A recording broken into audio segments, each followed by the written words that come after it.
सबसे पहले तो मैं मुबारकबाद पेश करती हूँ Lahore college for women university को कि इन्होंने होम इकोनॉमिक्स डिपार्टमेंट जो है इसका इजरा किया है, और इस बात की भी मुबारक कि इनके 100 साल जो हैं उसकी यौम तासीस है।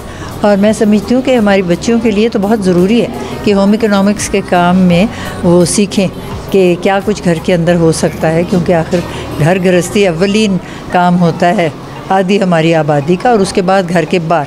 और अगर इनको घर का काम जो है उसको तसल्ली बख्श तौर पे कर सकें तो ये बाहर भी इसको कर सकती हैं उजागर। और बल्कि अभी इंडोनेशिया में बाटिक कंपटीशन हो रही है, और ये बता रही थी वीसी साहिबा कि यहाँ से जो एंट्रीज जाएंगी बाटिक की, अगर उनको पोजीशन मिलेगी तो ये लड़कियाँ जो हैं इनको वहाँ इंडोनेशिया में भी एक दौरा लगाया जाएगा।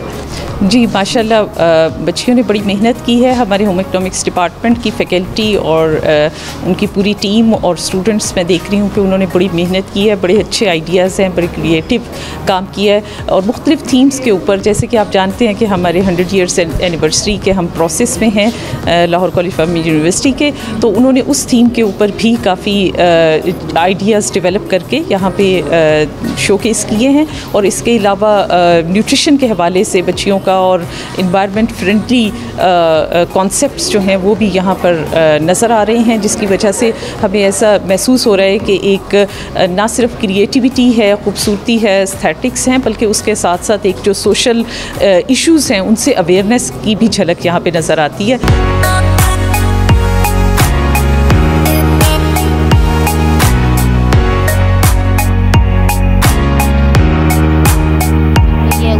ऑनलाइन टीचिंग के बाद जो बच्चों ने जिस तरह से इंस्ट्रक्शंस गैदर किए हैं और अपना काम शो अप किया है, वो बहुत उनकी क्रिएटिविटी नज़र आई है। और वीसी साहिबा की गाइडेंस और सुपरविजन के अंडर हमने बहुत इम्प्रूवमेंट की है और इंशाल्लाह कमिंग ईयर्स में और ज़्यादा इम्प्रूव करने की कोशिश करेंगे। बाकी लाहौर कॉलेज की जैसे 100 ईयर्स सेलिब्रेट हो रहे हैं तो उसको भी डिपिक्ट करने की कोशिश की गई है। लाहौर कॉलेज का कल्चर और हेरिटेज जो है उसको थ्रू देयर प्रोजेक्ट्स इन्होंने डिपिक्ट किया है।